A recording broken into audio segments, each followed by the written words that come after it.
Welcome to another program of Saluting New Readers. My name is Sheri Doerr and I teach 5th grade at Mount St. Mary's School here in Grass Valley. This is the 4th year that our 5th grade has participated in Saluting New Readers. And now I welcome you to listen to the stories of the 5th grade of Mount St. Mary's.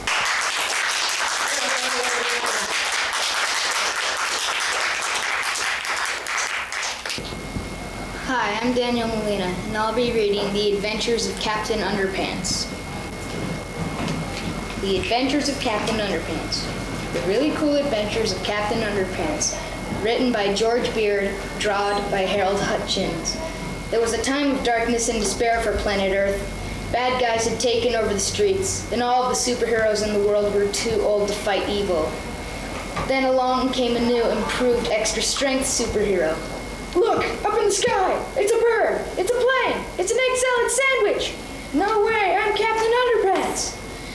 Captain Underpants was faster than a speeding waistband, more powerful than boxer shorts, and able to leap tall buildings without getting a wedgie. Night and day, Captain Underpants watched over the city, fighting for truth, justice, and all that is free, shrunk, and cottony. Meanwhile, at a nearby elementary school, it was Stinky Taco Surprise Day at the cafeteria. Yuck. Everyone hated it so much they threw it all away. They threw it all away. Soon the cafeteria food came to life. I am the inedible hunk! The monster ran around the school eating everything in sight. Help! The inedible hunk just ate 15 folding chairs and the gym teacher. Oh no, not the folding chairs! This looks like a job for Captain Underpants! Captain Underpants shot lots of underwear at the monster, but it didn't do any good. So Captain Underpants took off running. The inedible hunk chased him, and chased him, and chased him. Finally, the inedible hunk got too tired and thirsty to chase Captain Underpants. How about a nice drink of water? So the monster took a long drink from a shiny white bowl, when suddenly, flush! Hooray for Captain Underpants! And so, the inedible hunk got flushed away and was never heard from again.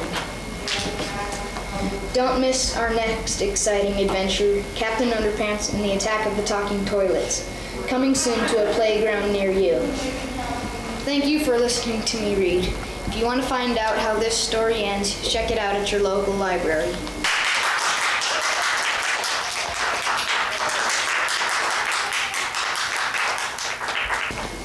My name is Janine, and I'm going to read The Lion, the Witch, and the Wardrobe by C.S. Lewis, Chapter 3, Edmund and the Wardrobe. Lucy ran out of the empty wardrobe into the passage and found the other three. It's all right, she repeated. I've come back. What on earth are you talking about, Lucy? Asked Susan. Why, said Lucy in amazement, haven't you all been wondering where I was?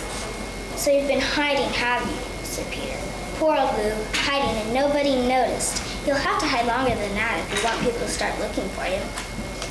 But I've been away for hours and hours, said Lucy. The others all stared at one another. Batty, said Edmund, tapping his head, quite batty. What do you mean, Lou? Asked Peter. What I said, answered Lucy. It was just after breakfast when I went into the wardrobe, and I've been away for hours and hours and had tea, and all sorts of things have happened. Don't be silly, Lucy, said Susan. We've only just come out of that room a moment ago, and you were there then. She's not being silly at all, said Peter. She's just making up a story for fun, aren't you, Lou? And why shouldn't she? No, Peter, I'm not, she said. It's a magic wardrobe. There's a wood inside it, and it's snowing. There's a fawn and a witch, and it's called Narnia. Come and see. The others did not know what to think, but Lucy was so excited that they all went back with her into the room. She rushed ahead of them, flung open the door of the wardrobe, and cried, Now, go and see for yourselves. Why, you goose, said Susan, putting her head inside and pulling the coats apart. It's just an ordinary wardrobe. Look, there's the back of it. Then everyone looked and pulled the coats apart, and they all saw. Lucy herself saw a perfectly ordinary wardrobe. Thank you for listening to me read. If you would like to hear the end of this book, check it out at your local library.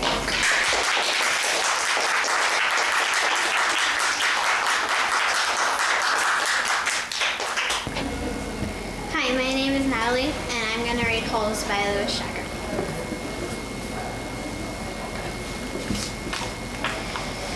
There is no lake at Camp Green Lake. There once was a very large lake here, the largest lake in Texas. That was over 100 years ago. Now it's just a dry, flat wasteland. There used to be a town of Green Lake as well. The town shriveled up and dried along with the lake and the people who lived there. During the summer, the daytime temperature hovers around 95 degrees in the shade, if you can find any shade. There's not much shade in a big dry lake. The only two trees are the old oaks in the eastern edge of the lake. A hammock is stretched between the two trees, and a log cabin stands behind that. Campers are forbidden to lie in the hammock. It belongs to the warden. The warden owns the shade. Out on the lake, rattlesnakes and scorpions find shade under the rocks and in the holes dug by the campers. Here's a good rule to remember about the rattlesnakes and scorpions. If you don't bother them, they won't bother you, usually. Being bit by a scorpion or even a rattlesnake is not the worst thing that can happen to you. You won't die, usually.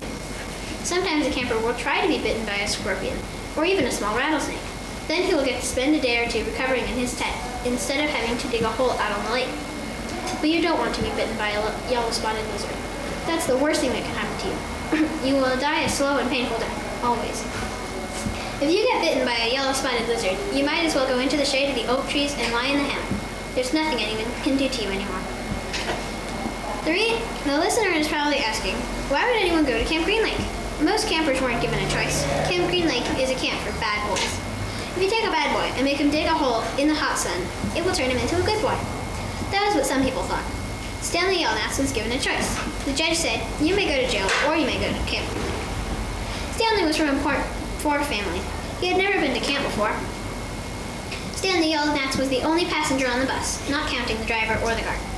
The guard sat next to the driver with his seat turned around facing Stanley. A rifle lay across his lap. Stanley was sitting about 10 rows back, handcuffed to his armrest. His backpack lay on the seat next to him. It contained his toothbrush, toothpaste, and a box of stationery his mother had given him. He promised to write her at least once a week. Thank you for listening to me read. If you want to hear the rest of this story, you can check it out at your local library.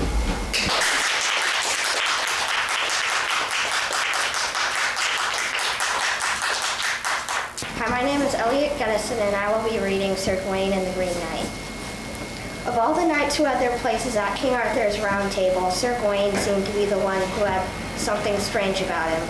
Gawain had the flaming red hair and the temper that flamed to match it, and as swift as fire to spring up and as dangerous, but as swift to sink again.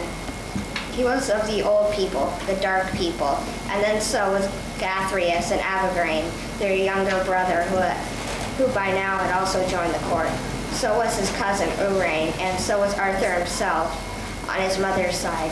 It was more than that. Strange stories were told about Gawain.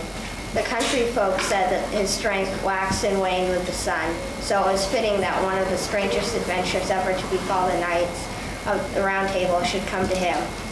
On Christmas, that Sir Lancelot was still away upon his own quest, Arthur held his court at Camelot, for this time had come not yet when he kept his Christmas at Charlesline.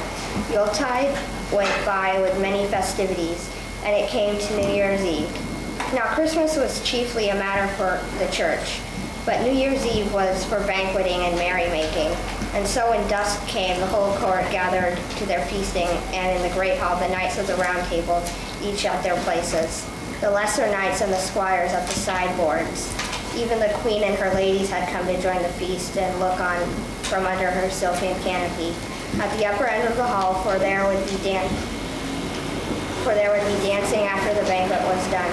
Already the serving squires were bringing in their great charges of goose and venison, and swans and ships and towering castles made of almonds and honey. The wine glowed red in the crystal goblets, and the hall leapt with torchlight and lifted the music of the harper who sat at the queen's feet. The boar's head was brought in, wreathed in scented bay leaves, and hurled by trumpets, and carried high on the shoulders of 4 pages.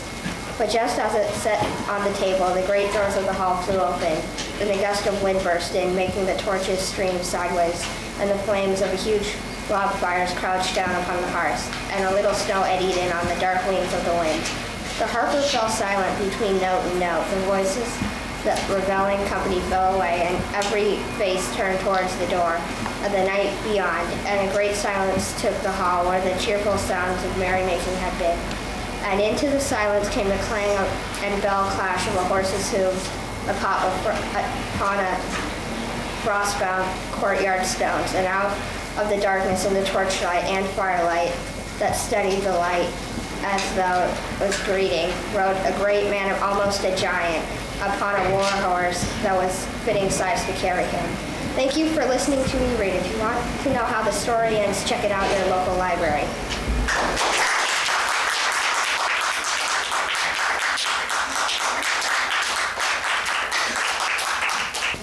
Hi, my name is Greg Hauser, and I'll be reading Half-Pipe Ripoffs. Watch this, Walt Evans called to his friends as he skateboarded down his driveway on Friday afternoon. His muscles tensed as he slipped his back foot behind the trucks and popped up the nose of his board. In a flash, he kicked the board into the air with his front foot and landed cleanly onto an old railroad track for 50-50. They had found the long iron track in the woods near an abandoned mine and had dragged it out. It was the main feature of the small course they had set up on Wall's dead-end street. Squeak, the music of the metal on the metal. There's nothing sweeter than a perfect July afternoon when you're skating with your pals. Wall shifted his weight forward and his board went into a nose grind on the iron track. Tiny sparks flew up from his board before he kicked the backside of his board to flip it.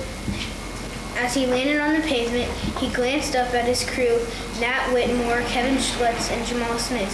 "Don't blink," Wall shouted. His front foot stomped the deck, the tail bounced up, followed by the nose, into a massive nollie at least 2 feet off the pavement. Wall sucked air as if it would make him lighter, while his heel pushed down on the back edge. The board flipped like a hot cake and landed wheels up. Oomph! Wall crashed hard on his hip. The pain shot up from his spine to his shoulder. Sucking air didn't work. What goes up must come down, and not exactly the way he planned. Wall unbuckled his helmet and tore off his knee and elbow pads.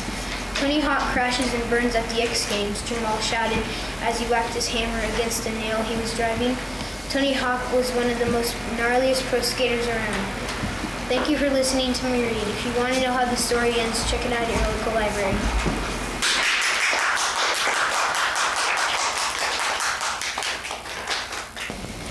Hi, my name is Kevin Carrillo, and I will be reading SpongeBob Superstar. Hey Patrick, SpongeBob SquarePants called, "Come look at this." Patrick took another lick of his ice cream cone. "What is it?" he asked, and made his way to his best friend. "I picked this up at the Krusty Krab as I was leaving," SpongeBob explained and handed Patrick a flyer.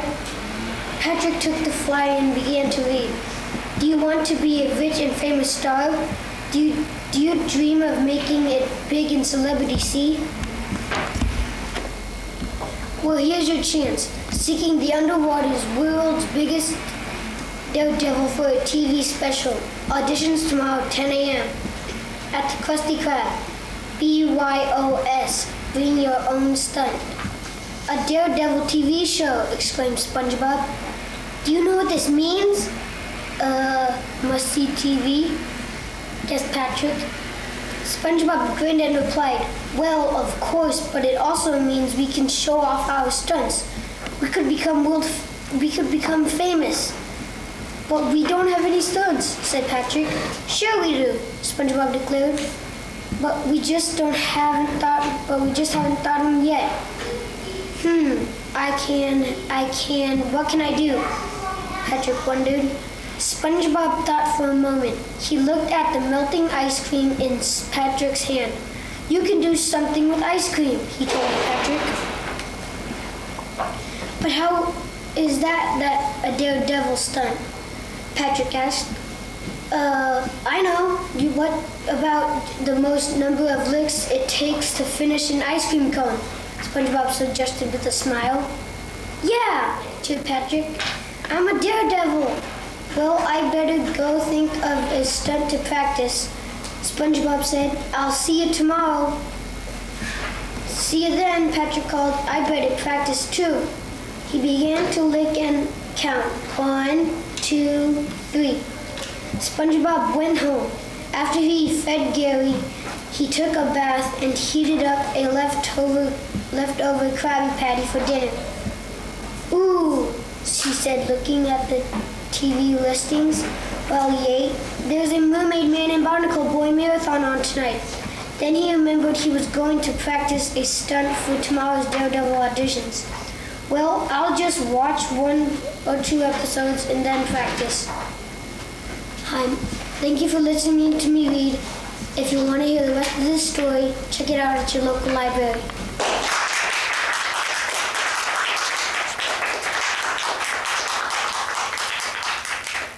Hi, my name is Nathaniel McGill, and I'll be reading The Night of the Gargoyles. The gargoyles squat high on corners, staring into space, their empty eyes unblinking, till night comes. Then there is movement in the shadowy corners as the gargoyles creep on stubs of feet along the high ledges and peer nearsighted into rooms where mummies lie in boxes long and thin as coffins, ribboned round with painted boats and figures dark as night. And gargoyles creep again to gape at suits of armor shimmering stiff, their helmets hinged on eyes as bloodless as their own. Or tired of viewing, fly if they have gargoyle wings, straight up to lick the stars with long stone tongues green pickled at the end. Or land in sleeping trees to swing on branches, dee-daw, and feel the air move coolly against their pochmarked stone. Then down they swoop to where a fountain splashes dark, the water squirting from a cherub's mouth. Gargoyles hunch around the rim, and gargoyles grunt with friends from other corners who have come for company. Thank you for listening to me read. If you want to hear how this book ends, check it out at your local library.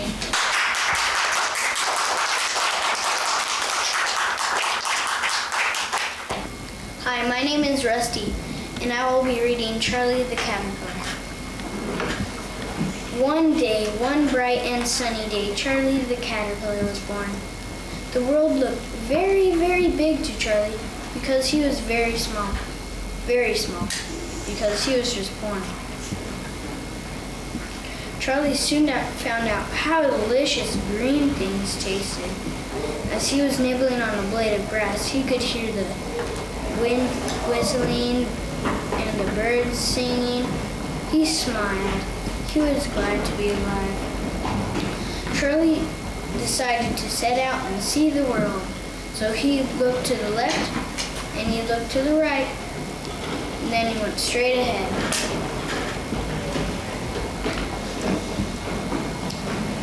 Soon Charlie saw 2 monkeys. "Hi," said Charlie, "what are you doing?" "We're playing cards," they said. "Oh," said Charlie, "that sounds like fun. Can I play too?" "No, you can't," said the monkeys. "Why not?" asked Charlie. "Because you're an ugly caterpillar." Charlie, for the very first time in his young life, felt bad. He sighed. He would have shrugged if he had any shoulders. He looked to the left and he looked to the right, and then he went straight ahead. Pretty soon he saw 2 rabbits hopping around. "Hi," said Charlie, "what are you doing?"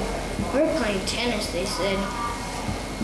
"Oh," said Charlie, "that looks like fun. Can I play too?" "No, you can't," said the rabbits. "Why not?" asked Charlie. "Because you're an ugly caterpillar, and we don't play with ugly caterpillars." Now, for the second time in his young life, Charlie felt bad. Very bad. His feelings were hurt. "What is ugly?" wondered Charlie. He didn't feel ugly. He looked to the left, and he looked to the right, and he went straight ahead. Thank you for listening to me read. If you want to find out the end of this book, check it out at your local library.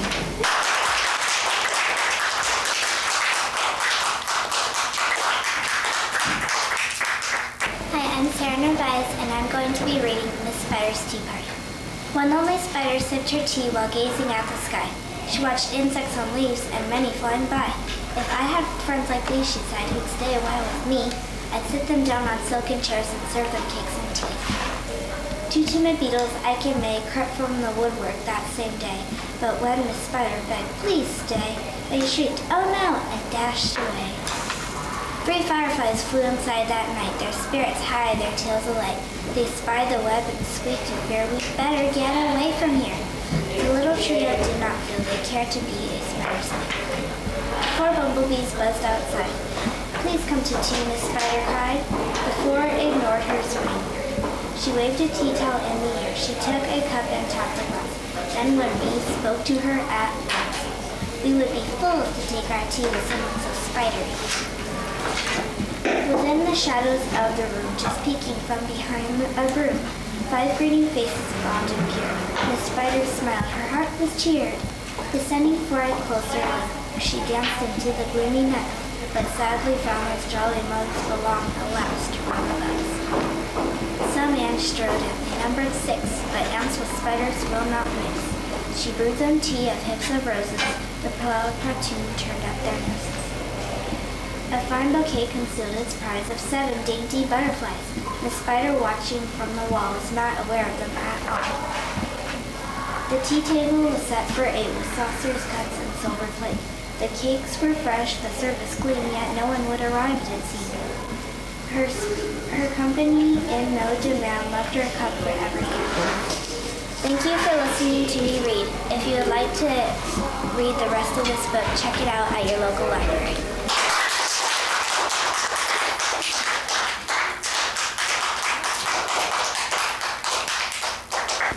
Hi, my name is Vincent Ormsby, and I'll be reading The Legend of King Arthur. My name is Merlin, a name to conjure with. Merlin the wizard, Merlin King Arthur's friend. I live deep in a cave, a limestone treasure house of rock, water, and time. I sit beside a stream among the snow-white columns formed where slowly stalagmites and stalactites have met. I sit where I have sat for centuries, sunk in my soft cushion on my seat of stone. Like my books which lie scattered about me, I am being slowly fossilized by the steady drip of time. Already my limbs are set in shining stone, my hair and beard have frosted hard. Even if I woke, I could not move. For where is the ancient magic that might rescue me? It has not always been so. Before I came to this cave, which has since become my prison, more than 1,000 years ago, I lived in a world quite different from yours. Then there was war and suffering, love and happiness as there is today. But it was a marvelous time of knights and adventures, magic and monsters too. It is a marvelous tale, the story of that time, the story of Uther Pendragon, of Arthur and Guinevere and Arthur's knights.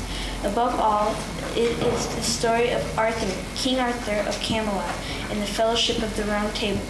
But it is my story too, for I, Merlin, helped to make it possible. Without Merlin, Arthur would never have been born. Thank you for listening to me read. If you want to know how this story ends, check it out at your local library.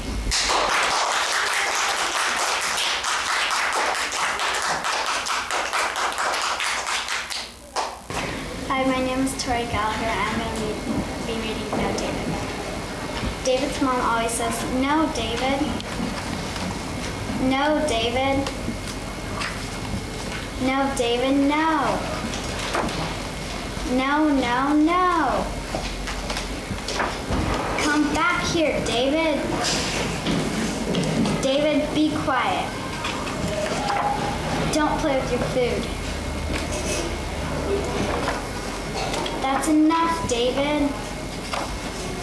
Go to your room. Settle down. Stop that this instant. Put away your toys. Not in the house, David. I said no, David. Davy, come here. Yes, David, I love you. Thank you for listening to my story. If you want to check out this book, go to your local library.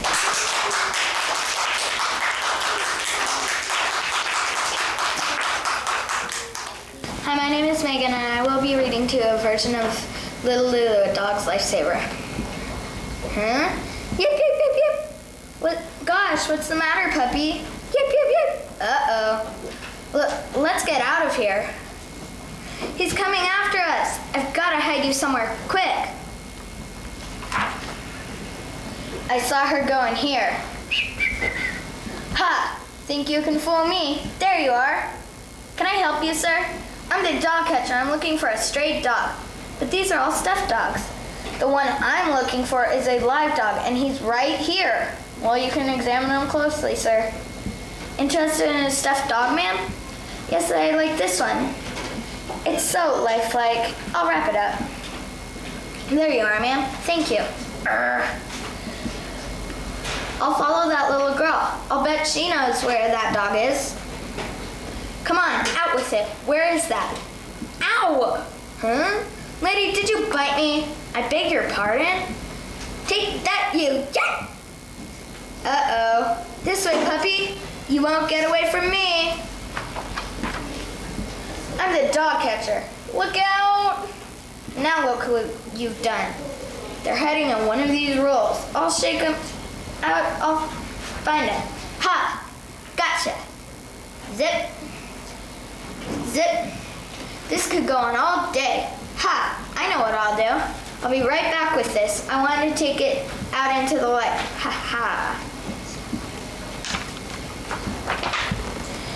We can't leave you up there now, can we? Gosh, thanks, lady. Come on, puppy. Out the back way. Wow, wow. Yep, yep.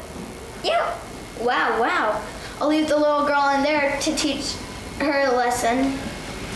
Here's your linoleum. I don't like it. Come what may, McCain always gets his dog. Yes, sir? Yep, yep, yep. Yep.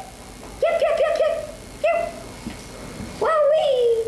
Yep, yep. Thank you for listening to me read. If you want to hear the rest of the book, check it out at your local library.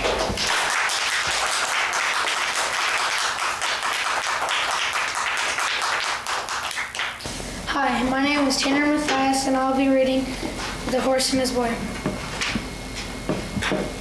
By about 11 o'clock, the whole company was once more on the march, riding westward with the mountains on their left.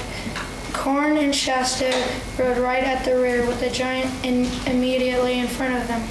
Lucy and Edmund and Perder were busy with their plans for the battle, and though Lucy once said, "Where is the goose-cap highness?" Edmund only replied, "Not in the front, and that's good news enough. Leave us alone."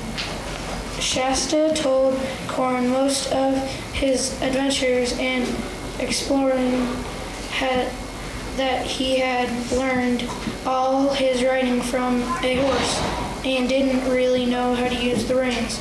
Corn instructed him in this, besides telling him all about the secret sailing from Tejada. "And where's Queen Susan?" At Caraparavel," said Corn. "She's not like Lucy, you know, who's as good as a man, or at any rate, as good as a boy. Queen Susan is more like an ordinary grown-up lady. She doesn't ride into wars, though she is an excellent archer." Thank you for listening to me read, and if you want to hear the rest of this story, check it out at your local library.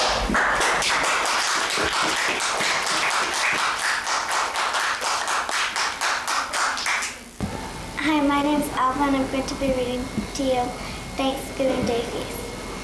Grandfather Groundhog serving spoon in one hand, fork in the other, and feast in front of him, smiled at all his friends. "You remember about Columbus discovering America, don't you?" he asked.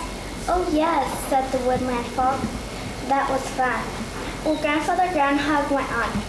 About 200 years after that, some people decided to come here to live.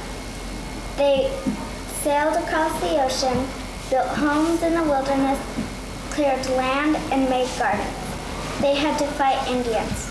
And things were very hard, but their gardens thrived, and at last they had enough to eat. So one day, they had a big feast to give thanks for the good harvest.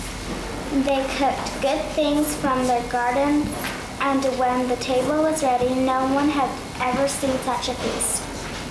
There was turkey and all kinds of vegetables, said Grandfather Groundhog, spooning the vegetables out. And corn, he smiled, passing the steaming platter of corn. He smiled, passing the corn and good hot bread. And for afterwards, there was pie made from pumpkin, something those people had never seen till they came to America. Once he had served everyone, Grandfather Groundhog asked blessings. Then all the woodland folk ate and ate, just as the early settlers must have done. If you want to hear the rest of the story, you can check it out at your local library.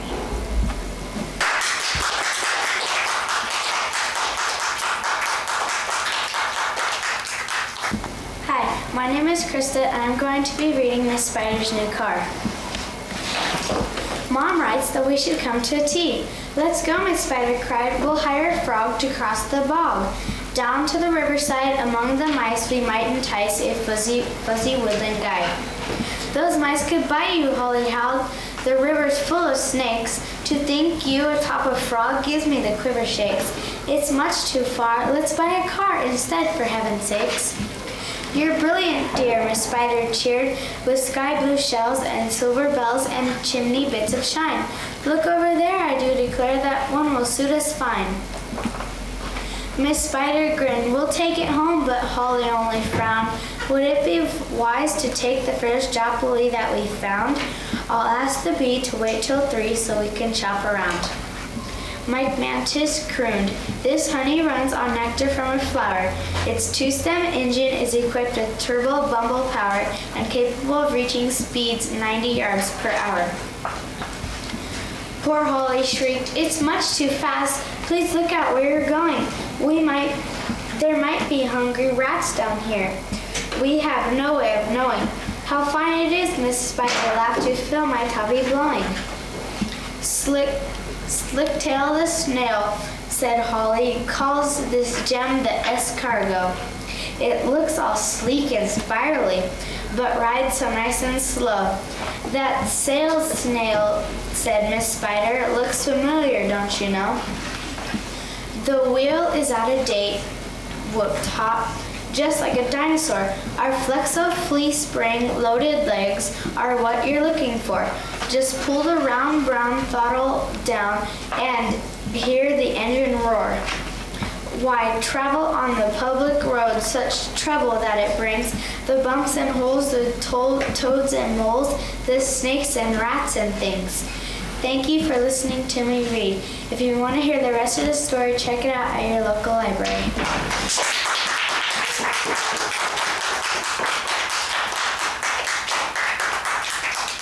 Hi, my name is Erin Garangelli, and I'm going to be reading One Day in the Tropical Rainforest. Come on up, he called to Dr. Rivero. There are nameless and beautiful things up here. Dr. Rivero's face brightened. Forgetting his fears, he stepped on the first rung and slowly climbed skyward. Tepui leaned down to encourage him, and his only arrow fell out of his pack and plunged out of sight in the jungle. No! Cried Tepui, reaching for it. Without the arrow, he could not get Dr. Rivero up to the top of the tree. He covered his face with his hands. The fate of the forest was sealed. No nameless butterflies flitted in the lower limbs of the tree. The forest could not be saved. His heart ached for the animals, the plants, and his people. 12:55 p.m. The 11 bulldozers and 4 trucks arrived at the field office of the tree cutting company and stopped. Dr. Rivero was abreast of the sloth. Slowly he turned her head to, and as she did so, he saw her. He wondered at her her droll black eyes, her lightweight body, and her 3-toed feet. Then he saw Tepehui's arrow. He could not reach it. Grabbing the nest hole of the scarlet macaw, he pulled himself and the ladder to the sloth. With a quick movement, he let go of the hole and snatched the arrow before he swung back. The baby sloth snorted. Thank you for listening to me read. If you want to hear how this story ends, you can check it out at your local library.